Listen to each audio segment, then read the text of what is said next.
People often ask me, what's the secret to keeping your cast iron pans in the best condition possible?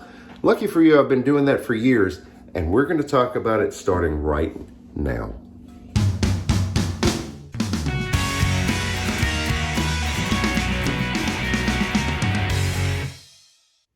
This pan looks brand new. This is what it looked like when I found it. I actually found this pan buried in a friend's backyard. We're not going to be talking about that today. That'll be for a future video to completely restore cast iron, because I've done that a few times. There's a few different methods of doing that. But we're going to talk about today is daily care to keep your cast iron pans in the best shape that you possibly can. And when they're done right, they can last a lifetime. Once all the food has been taken out of the pan, what I like to do first is to rinse it out with very hot water and get any of the oils and food particles that come up very easily, just to go ahead and knock those off. After just a quick rinse with hot tap water, this is what we're left with. Now I know I'm about to get some hate in the comments, but Dawn is safe to use on cast iron. I've been doing it for a long time, just a little bit. The reason why people used to say not to use soap on your cast iron is because the older soaps were lye-based soap. Today's soaps are much more gentle and safe for the cast iron. The old lye soaps could damage the seasoning layer on the cast iron. Now for this step, there's lots of different ways that you can do it. I like this brush. This is something that I've gotten specifically for cast iron. It's made by Lodge. It came in a pack. I forget what else was in there. There was a plastic scraper similar to this one in that package.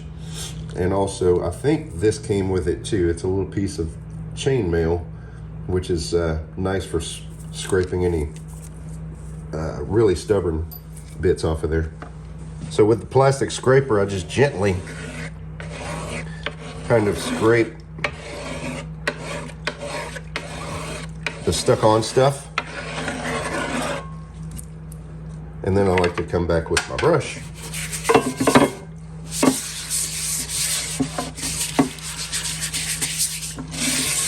Don't forget the sides.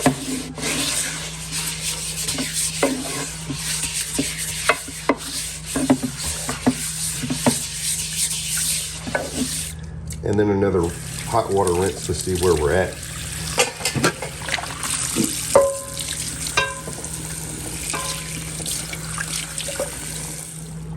Well, in this case, it looks like we're pretty much done with this one as far as cleaning it off. But I'll show you what to do if it's more stubborn than that. I want to give a shout out to Miss Jenny Jones, who left this comment on our bacon video from last week, reminding me that I needed to do this video. If I really had more stubborn stuck-on stuff here, I would come back over to the stove and put a thin layer of water over high heat so that I can get that water to boil. And then I take a spoon like this with the flat edge, or I might take a spatula. Well, this one's really not straight, but, and just gently, what I would do, oh, there's a flat spatula. Like that one, with that flat edge. But I really like the spoon, so what I would do is, as the water is boiling, I would gently work the spoon back and forth, just because the water, the boiling water is helping to break those pieces off of the pan, off of the surface of the pan. And basically all I'm doing is pushing those bits that have been released, just pushing those around. Again, this is a demonstration because there's nothing stuck, but now at this point, what I like to do is take some kosher salt. It's a coarse grind salt, and I like to put some down in the pan. And a lot of people at this point like to use a potato half, but I've found that just a wad of paper towels does the same thing. And I like to take that salt because it's got the coarseness and it's abrasive, but it's not enough to destroy the seasoning on the pan. What you want to avoid in this whole process of cleaning your cast iron is scrubbing too hard and taking off that layer of polymerized oil, which is we call seasoning, to get down to the bare cast iron. That would be a bad thing unless you want to strip and re-season the entire pan.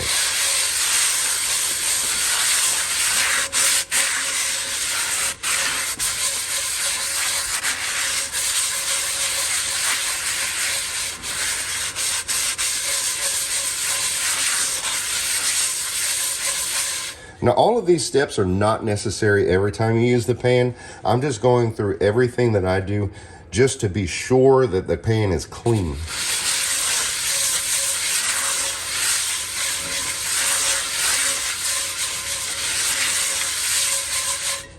Now we're going to get rid of the salt. Now, all I did there was to wipe the salt out of the pan using the same paper towel. I just put it into the sink. I didn't wet the pan again because I don't want it wet for this next step.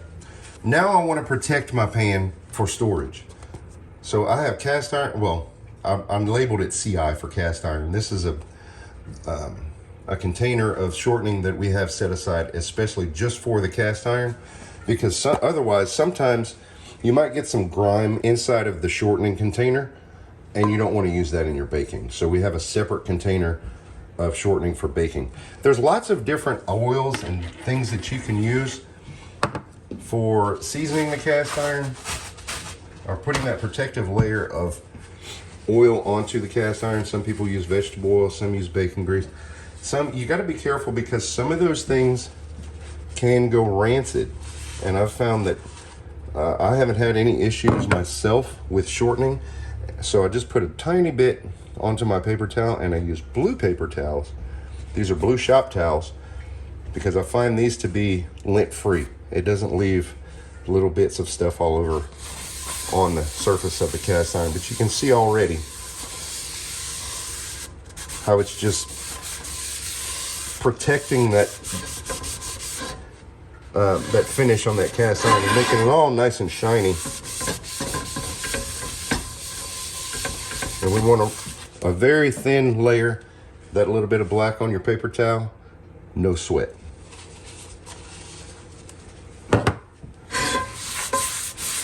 So we want to get the side. All I do, like every time that I cook on a daily basis, I like to get all of the cooking surfaces of the pan. I don't worry about the outside. Just a very thin layer, all rubbed in. And then I take a dry side of the paper towel and take off as much as it will take off. And that leaves just a very, very thin sheen of protection on that pan. I've seen people leave too much oil in their pans to put them into the cupboard or into the cabinets, and they come out just gummy and nasty, and I don't like that at all. When you have as much cast iron pans as we do,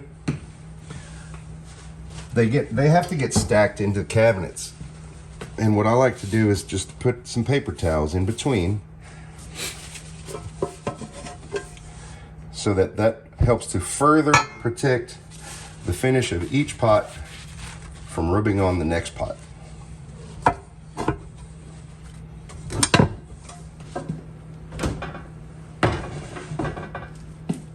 Thanks for sticking around to the end of the video. As a bonus tip, a good way to dry your cast iron pan is over a fire on the stove.